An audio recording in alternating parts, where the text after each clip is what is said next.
नमो नमः सद्गुरुभ्यः सद्गुरुभ्यो नमो नमः। नमो नमः सद्गुरुभ्यः सद्गुरुभ्यो नमो नमः।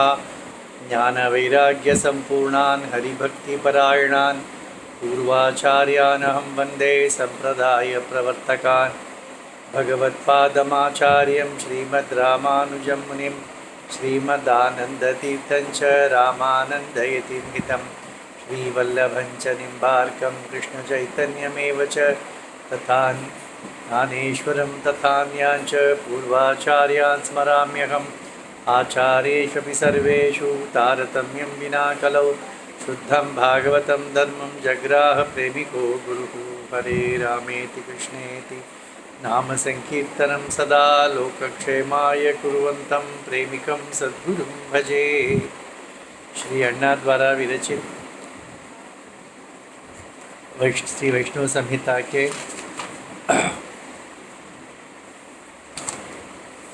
अंतिम अध्याय यानी 19वां अध्याय।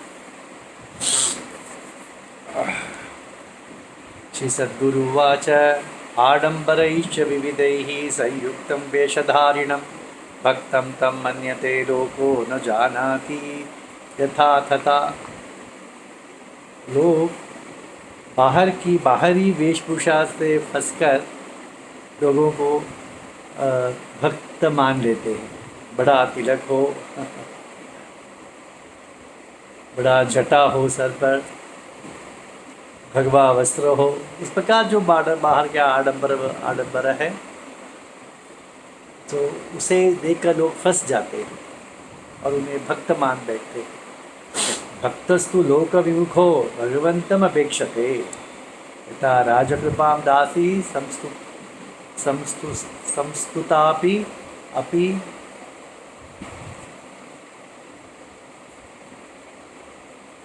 जनैः परिजनैः। तो परंतु जो सच्चा भक्त होता है वह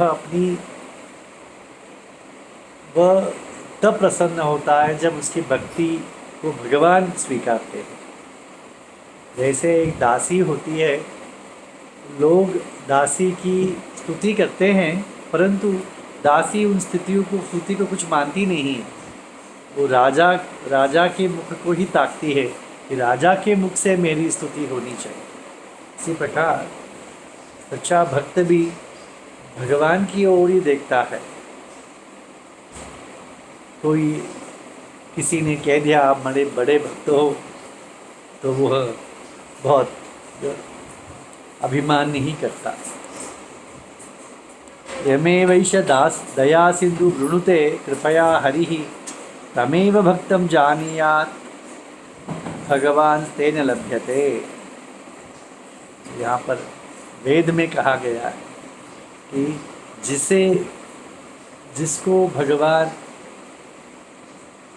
वरण करते हैं, वृणुते, जैसा वधु का वरण करता है ना, इस प्रकार भगवान जिसका वरण करते हैं उसी को अपने शरीर या दिव्य मंगल विग्रह को दिखाता है या अपना स्वरूप को उसे दिखाता है। ऐसा वेद में कहा गया। यहाँ पर वही वाक्य यहाँ पर श्री अण्णा कहते हैं, दया सिंधु भगवान जिसका वरण करते हैं उसे ही भक्त जानिए। भगवान कहना चाहिए कि ये भक्त है, तब उसे भगवान भक्त मान सकते हैं और भगवान उसी भक्त से भक्त को प्राप्त होते हैं। उसी भक्त से भगवान भी प्राप्त होते हैं। आसी नरहरि नाम महाभागवतोत्तमः क्षमावान सत्यसंदस्य प्रशांत सकलेन्द्रिया। नरहरि नामक बड़े महाभक्त थे, वे सद्गुण संपन्न थे। कृष्ण ध्यान परा नित्यम परो नित्यम कृष्ण कीर्तन तत्परः सदाचारयुतो भक्तः सततं प्रिय भाषणः। भक्त के लक्षण होते हैं ना, कृष्ण ध्यान करते थे नित्यम, सदा कृष्ण कीर्तन करते थे, सदाचार से युक्त थे और मुख से प्रिय भाषण प्रिय वचन बोलते थे। तमुपेत्य महाभागं यात्रिका वैष्णवोत्तमाः श्रीवनाया आह्वयामासुः प्रेमपूर्वं पुनः पुनः।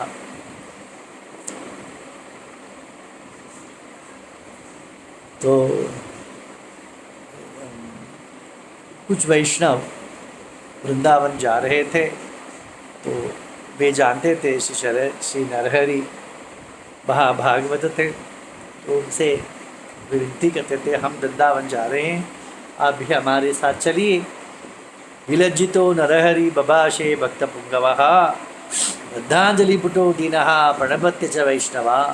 परंतु उन वैष्णवों को दंडवत प्रणाम करके अंजलिबद्ध होकर आंखों से अश्रु विमोचन करते हुए नरहरि कहने लगे, नरहरि उवाच गंतुम वृंदावनम पुण्यम नाहम अर्हामि साधवः नीचोहम गुणहीनोहम न मयि प्रेम वासना। वृंदावन जाने के लिए मुझमें योग्यता नहीं है, मैं बहुत नीच हूँ, गुणहीन हूँ, मुझमें प्रेम की गंध तक नहीं है, मैं कैसे वृंदावन आऊँ। साधवहोचुः तमेवार्हसि तद्गन्तुं रम्यं श्रीयमुनावनं प्रेम तत्व रसज्ञोसी भक्तिमानसी माधवे। तो वैष्णवों ने कहा, आप योग्य नहीं है, योग्यता तो आप में ही परिपूर्ण है। क्यों आप प्रेम तत्व के रस को जानने वाले हैं, बड़े भक्त है।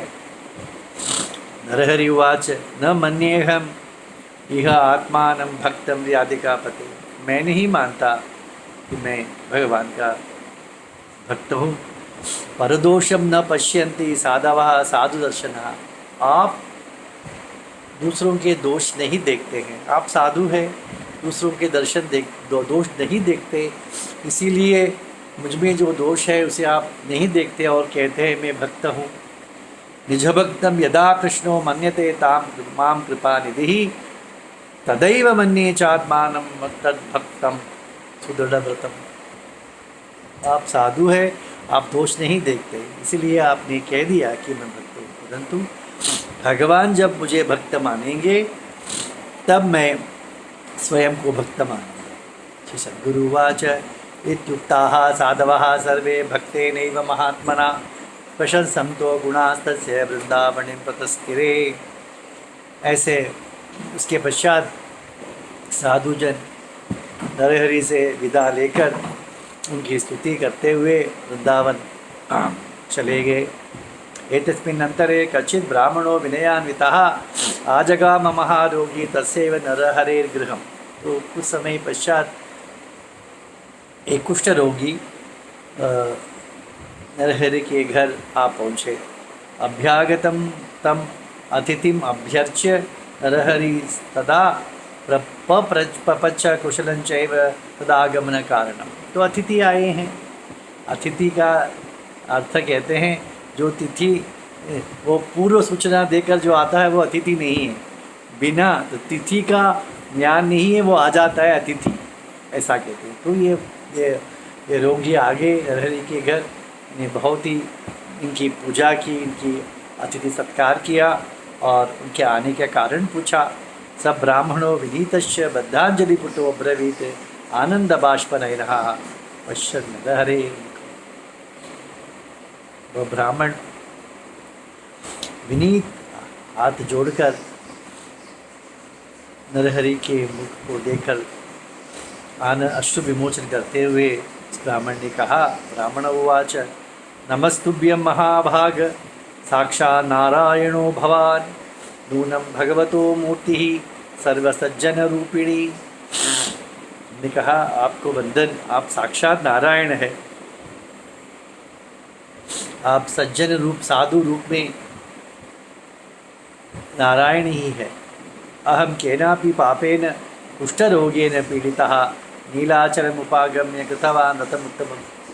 मैंने पूर्व जन्म के पाप से या मुझे कुष्ठ रोग हो गया, मैं पूरी जगन्नाथ जाकर वहाँ पर अनुष्ठान करने लगा, व्रत अनुष्ठान करने लगा। सुप्रसन्नो जगन्नाथः स्वप्ने साक्षात्कृतो मया वामेव दर्शयामास निजभक्तं कृपानिधि।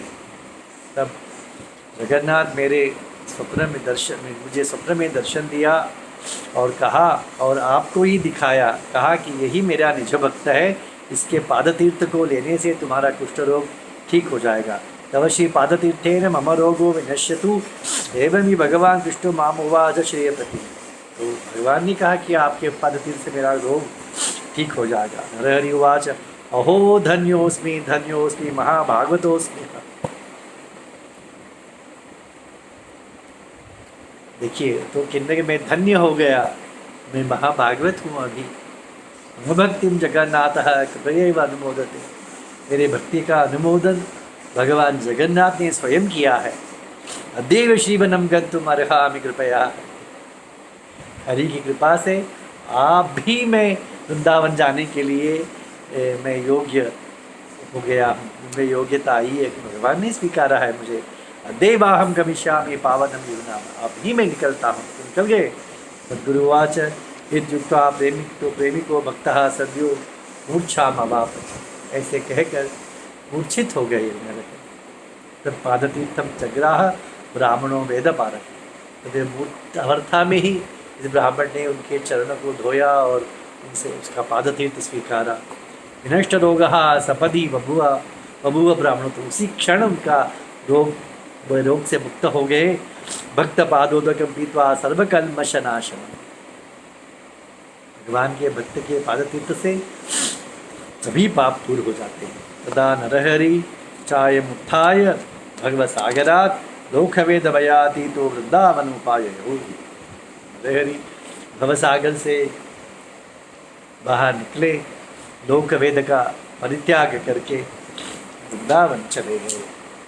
संचरन यमुना तीरे चिंतयन श्याम सुंदरम संततम कीर्तयन कृष्णम चकार सुख जीवन। वृंदावन में कृष्ण कीर्तन करते हुए सुख जीवन जी रहे थे। अन्यत्र शिवनाथ भक्ता पुनरावर्तते न च कृष्णमेव सदा ध्यायन न सस्मार जगत्त्रयम्। वृंदावन को छोड़कर बाहर नहीं जाते थे। सभी त्रिलोक जगत त्रय को भूल गए और कृष्ण कीर्तन में तत्पर रहे थे। एवं सर्वोत्तमो भक्तो नात्मानं बहुमन्यते नीचोहमिति भावेन सेवते पामरानपि।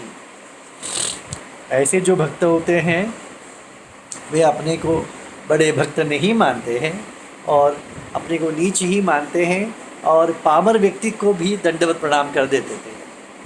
दंबाचारेण संयुक्ताः संप्राप्ता अन्योन्य संशयाः अनार्जवेन भाषन्ते बहवो वेशधारिणः। परंतु जो वेशधारी वेशमात्र के लिए जो भक्त हैं वह दंबा असूया से युक्त होते हैं, एक दूसरे से शंका करते हैं।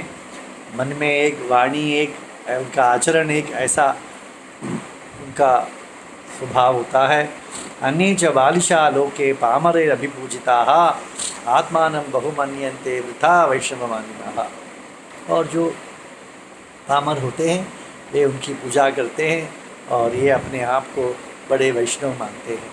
याचते भगवत भक्तिं प्रह्लादोपि पुनः पुनः किं पुनर्मादृशा लोके मद भक्त पादाब्जरेणवः। भक्त प्रहलाद जो भक्ति की सीमा भूमि कहा जाते हैं वे ही भगवान से भक्ति की याचना करते थे। तो हम सब क्या उसके सामने। एक श्री अण्णा ने कहा, एक स्त्री आई और अण्णा को उसे पुस्तक दिया लिखने के लिए। अण्णा ने भक्ति उत्पन्न हो ऐसा लिखे, अण्णा लिख के दे दिया। दूसरे वर्ष आई वृंदावन तो भी अण्णा ने भक्ति उत्पन्न हो। तीसरे वर्ष आई तब उस स्त्री ने पूछा कभी भक्ति होगा, कभी भक्ति मुझ में होगी, आप हर बार यही लिखते हैं। तब श्री अण्णा ने कहा, अरे प्रहलाद भी अभी तक भक्ति की याचना करता है तो हम क्या है। ऐसा तभी उससे कहा था। यही यहाँ लिखते हैं अण्णा कि भक्ति की कोई सीमा होती है कि मुझे पर्याप्त है भक्ति। तो प्रहलाद जब भक्ति मांगते हैं तो हम जैसे लोग कहाँ ऐसे कहते हैं। अगाध रसगंभीरा भक्ति भागीरथी परा दर्शनादेव लोकानां विनाशयति कल्मष। भक्ति कैसी है, अगाध गंभीर है और उसे दर्शन मात्र से भक्ति की, ऐसे व्यक्ति जिसमें ऐसी भक्ति है, भगवत भक्ति सचमुच की भक्ति है, उसे देखते ही हमारी पाप का शमन हो जाता है, हमारे पाप नष्ट हो जाते हैं। तो उनके ऐसी भक्ति का दर्शन से ही लोगों का कल्मश दूर हो जाता है। इसलिए अच्छा अन्ना दर्शनादेव साधव, श्री अन्ना हमेशा कहते हैं भागवतकार में कि ऐसे संतों का दर्शन मात्र से ही हम साधु बन जाते हैं, जो दुष्ट है वो साधु बन जाता है। श्री प्रेमिकेंद्र सद्गुरु महाराज की जय।